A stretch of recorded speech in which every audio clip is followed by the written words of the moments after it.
امام تو ایسے ہیں، میں صرف وضاحتیں کر رہا ہوں، تنقید نہیں کر رہا، وضاحتیں کر رہا ہوں تاکہ آپ کو پتہ چلے کہ بندوں کے بنائے اور اللہ کے بنائے میں کتنا فرق ہوتا ہے۔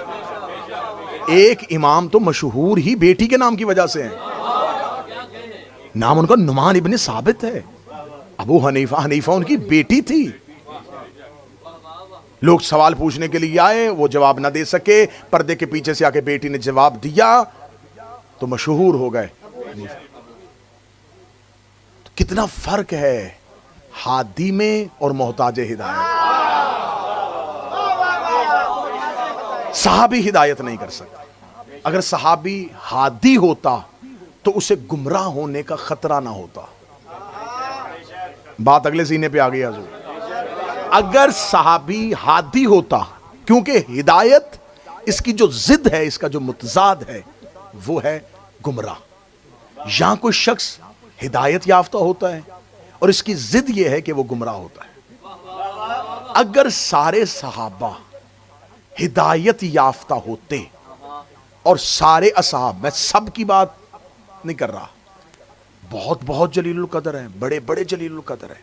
میں نے پہلی مجلس میں کہا تھا کہ 80,000 صحابہ غدیر میں کھڑے تھے کم از کم، اور زیادہ سے زیادہ 1.25 لاکھ صحابہ۔ 1.25 لاکھ صحابہ میں سے میرے برادران اہل سنت کے پاس جن کی ٹوٹل ڈیٹیل ہے وہ 15,000 ہے۔ تو سارے صحابہ کو تو آپ بھی نہیں مان رہے،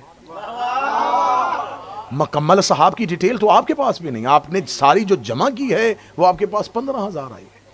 اس 15,000 میں پھر آپ نے چھان بین کرنے کے بعد علم الرجال میں جن صحابہ کو روایت کرنے کے برابر تولا ہے تو ان کی تعداد جو ہے وہ 4,500 یا 5,000 بنتی ہے۔ ان 4,500 5,000 اصحاب سے آپ نے اپنی تمام سیاح جتنی ہیں، جتنی حدیث کی کتابیں ہیں، ان میں سے حدیثیں لی ہیں۔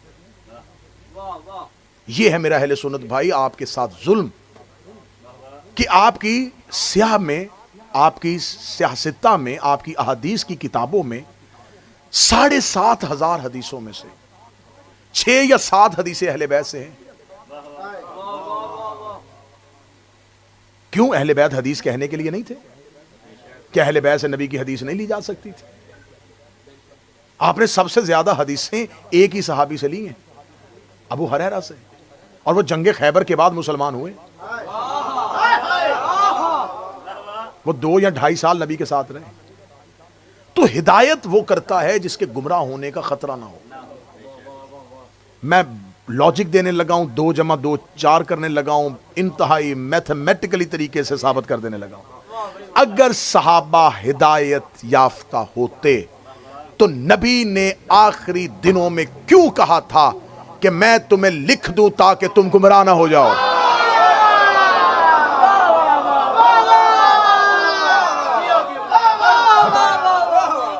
کیا اس وقت شیعہ موجود تھے؟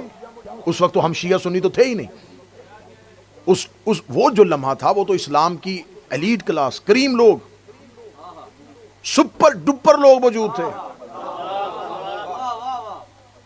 کہ جنہوں نے رسول دیکھا ہے، انہی لوگوں نے آگے ہمیں، یہ شارع ہیں دین کے، انہوں نے ہم تک دین پہنچانا ہے، ان سے حدیث آنی ہے، یہ ماخذ ہیں، یہ مصادر ہیں، ان سے حدیث نکلنی ہے۔ ان کے بعد تابعین ہوں گے، پھر ان کے بعد تبع تابعین ہوں گے، پھر ان کے بعد تبع تابعین ہوں گے، پھر محدثین ہوں گے، پھر مؤرخین ہوں گے۔ یہ اسلام کا پورا سفر چلنا ہے۔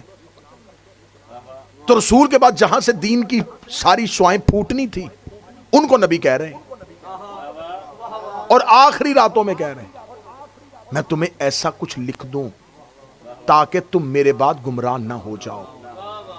اس کا مطلب ہے رسول نے یہ نہیں کہا کہ میں تمہیں کچھ ایسا لکھ دوں تاکہ بعد میں پہنچانا، تم تو سارے ٹھیک ہو، تم تو سارے ہدایت پا چکے ہو، تاکہ بعد میں آنے والے 2025 میں برطانیہ میں نارتھ ہیمپٹن میں کوئی مسلمان، بھائی ہماری تو بات ہی نہیں ہو رہی، ہم کہاں سے آ گئے؟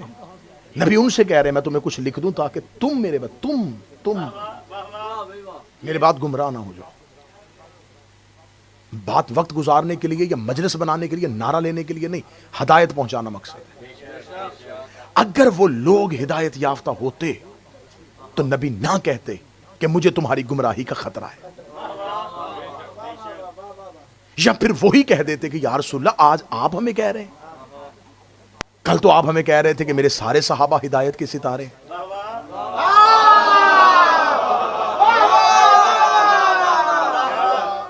ہم کیسے گمراہ ہو سکتے ہیں؟ رسالت مآب نے لکھا، اور آپ کی تمام تاریخ کے تمام ہسٹورین، تمام مورخین نے اس بات کو مانا کہ یہ واقعہ ہوا تھا، نبی کے حجرے میں ہوا تھا، نبی کے گھر کے اندر ہوا تھا۔ رسالت مآب نے کہا تھا کہ میں تمہیں کچھ لکھواؤں، کچھ تحریر لکھو، انہوں نے کہا تھا نہیں۔ رسول نے کیا کہا تھا؟ میں تمہیں تحریر لکھ دوں تاکہ تم گمراہ۔ اس کا مطلب وہ جو بھی تحریر تھی وہ گمراہی سے بچنے کا نسخہ تھی، ٹھیک ہے؟ تحریر نہیں لکھی گئی۔ اگر تحریر نہیں لکھی گئی تو اس کا مطلب ہے کہ پھر گمراہی ہوئی ہے۔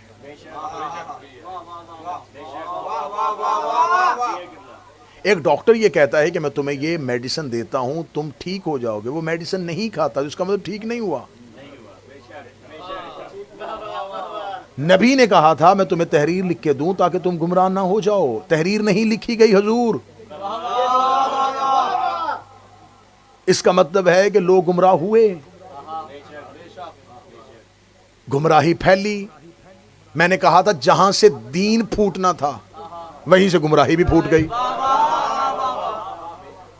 یہاں سے دین چلنا تھا نا، انہوں نے بتانا تھا کہ رسول نماز ایسے پڑھتے تھے، رسول وضو ایسے کرتے تھے، رسول کی زندگی کی سیرت یہ تھی، رسول نے تیمم کے مسائل یہ بتائے ہیں، غسل کے مسائل یہ بتائے ہیں، سفر کے مسائل یہ بتائے ہیں، قصر کے احکامات یہ بتائے، جس نے سب کچھ بتانا تھا۔ وہاں سے ہدایت پھوٹنی تھی، دو چیزیں اکٹھی پھوٹی، ہدایت بھی، گمراہی بھی، کیونکہ وہاں وہ لوگ اس حجرے میں موجود تھے جن کی گمراہی کا رسول کو خطرہ تھا۔ رسول انہیں کہہ رہے تھے کہ لکھواؤ، اور انہوں نے نہیں لکھوایا۔ ہم اس دور میں ہوتے، ہم موجود ہوتے، ہمارے اوپر کلیم آتا، ہمارے اوپر تو آیا ہی نہیں، ہم تو بعد میں پیدا ہوئے۔ اس کا مطلب ہمارے اور رسول کے درمیان اگر آج ہم گمراہ ہو رہے ہیں، قصور رسول کا نہیں، مولا حسین عزت عطا فرمائے، قصور نبی کا نہیں ہے۔ وہ تو لکھوا رہے تھے، ایک بندے نے نہیں لکھنے دیا۔ ہاں سننا، میں عرش تمہاری گود میں رکھنے لگا ہوں، تمہارے مذہب کی دلیل دینے لگا ہوں۔ ایک شخص نے کہا حسبنا کتاب اللہ، ہمیں اللہ کی کتاب کافی ہے۔ شیطان نے اللہ کی بارگاہ سے نکلتے ہوئے ایک دعویٰ کیا تھا پروردگار کو، اس نے کہا میں جا رہا ہوں لیکن میں یہ وعدہ کر کے جا رہا ہوں میں نسل انسانیت کو گمراہ کروں گا۔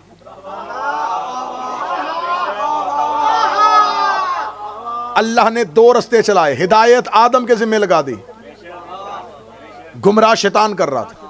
خدا نے کہا جتنا بھی گمراہ کرے گا الا عبادک المخلصین، تو میرے مخلصین کو چھو بھی نہیں سکتا، کیونکہ میں نے پیرلل ہدایت کا انتظام بھی کر دیا۔ تو جتنے گمراہ کرے گا اتنے سے زیادہ یہ ہدایت بھی لے آئیں گے۔ اس کا میں دو رستے چل رہے تھے، ہدایت والا، گمراہ والا۔ چلتے چلتے چلتے ادھر سے ہادی آتے رہے، ادھر سے گمراہ کرنے والے آتے رہے۔ اللہ بھی نمائندے بھیجتا رہا، شیطان بھی نمائندے بھیجتا رہا۔ سر اٹھاؤ یار، میں تو آخری تقریروں میں آ گیا ہوں۔ اس نے ابراہیم بھیجا، اس نے نمرود بھیج دیا، اس نے موسیٰ بھیجا، اس نے فرعون بھیج دیا، وہ ہادی بھیجتا گیا، یہ گمراہ کرنے والا بھیجتا گیا، آخر آ گیا نبی کا حجرہ۔ اب اس کے بعد ہدایت نبوت میں بند ہو رہی ہے۔ نبی نے کہا اب کوئی ہادی نبوت کی صورت میں نہیں آنا، اب سلسلہ امامت کا شروع ہونے والا ہے، آؤ میں تمہیں لکھ دوں۔ ایک بندہ آگے کھڑا ہو گیا، اس نے کہا ہمیں لکھوانے کی ضرورت نہیں ہے۔ اس کا مطلب ہے اس حجرے تک پیچھے پیچھے شیطان گمراہ کرتا رہا ہے، آگے اب یہ گمراہ کرے گا۔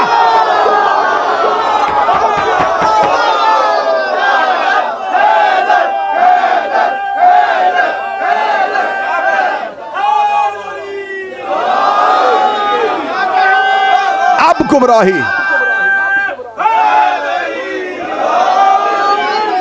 دلیل میں ہلکی سی جھول ہو تو بتانا، لاجک ذہن قبول نہ کرے تو تمہیں حسین کا واسطہ بتانا۔ ہدایت بھی چل رہی تھی، گمراہ ہونے والے بھی چل رہے تھے۔ رسول کے حجرے میں آ کے آخری نبوت کا ہادی کہہ رہا ہے، اور اس نے ہدایت کے دو کام کیے۔ غدیر میں اس نے پریکٹیکل بتایا، یہ ہادی ہے۔ حجرے میں اس نے کہا لو تحریر لکھوا دو۔ پہلی تقریر یاد ہے، تھیوری اور پریکٹیکل۔ غدیر پریکٹیکل۔ کہا آؤ میں تمہیں کچھ لکھ دوں، نہیں لکھوایا گیا۔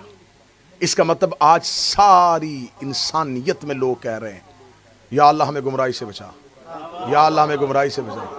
کوئی اللہ سے دعائیں کیوں کر رہے ہوں؟ اسے تو بچایا تھا، اسے تو اپنے ہاتھی بھیجے۔ وہ نبی تو کہہ رہا تھا کہ تمہیں نسخہ لکھ دوں، نہیں گمراہ ہوگے۔ تو اب اگر تم گمراہ ہو رہے ہو تو اب صرف شیطان کا قصور نہیں ہے، کیونکہ اس نے بڑے اچھے طریقے سے اپنی رسپانسبلٹی آگے ٹرانسفر کر دی ہے۔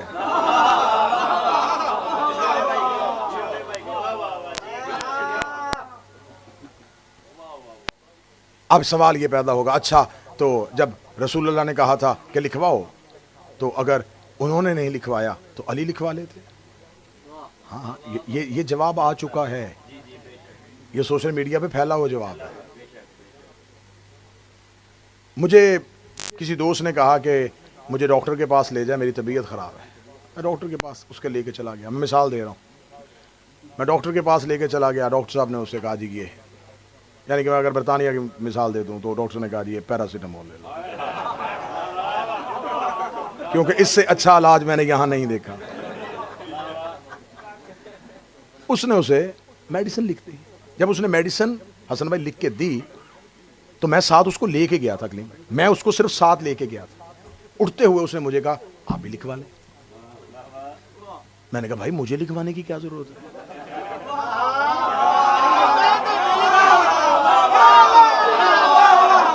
میں ٹھیک ہوں، میں تمہیں لے کے آیا تھا، بیمار تم تھے، علی کیوں لکھوا لیتا؟ علی کو کوئی گمراہ ہونے کا خطرہ تھا؟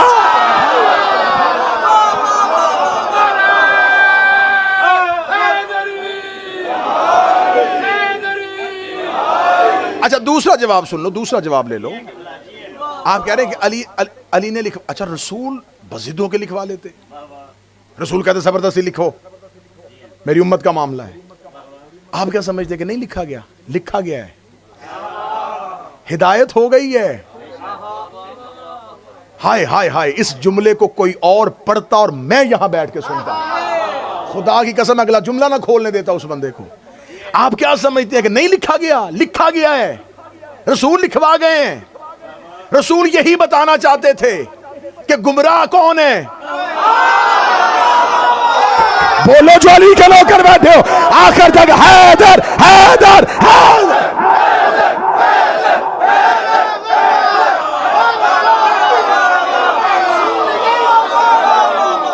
رسول یہ بات نہ کرتے،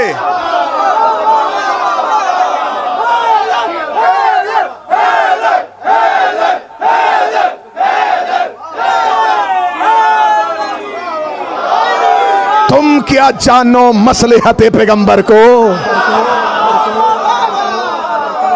تمہیں کیا خبر کہ نبی کیا کر گئے؟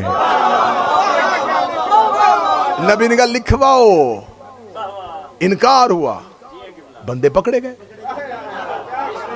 خدا کی قسم کھا کے مجھے بتاؤ نارتھ ہیمپٹن اور اس کے گرد و نواح والوں، اگر رسول یہ نہ کہتے کبھی آج تک پتا چلتا کہ کون کون ہے؟ پتہ ہی نہ چلتا، پتہ ہی نہ چلتا، یوں چھپے۔ رسول نے آخری لمحے میں کہا صرف تحریر لاؤ۔ انکار، رسول نے کہا لاؤ، میری امت جا رہا ہوں، رستے جدا جدا ہو گئے۔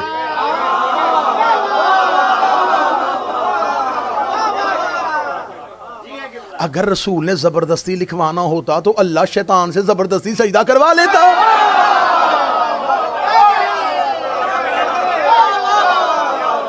کروا لیتا شیطان سے زبردستی سجدہ، ابراہیم جھکا لیتا نمرود کو، موسیٰ مار دیتا فرعون کو۔ ہادیوں کا یہ کام نہیں ہوتا، ہادیوں کا کام ہوتا ہے صرف گمراہ نومینیٹ کرنا۔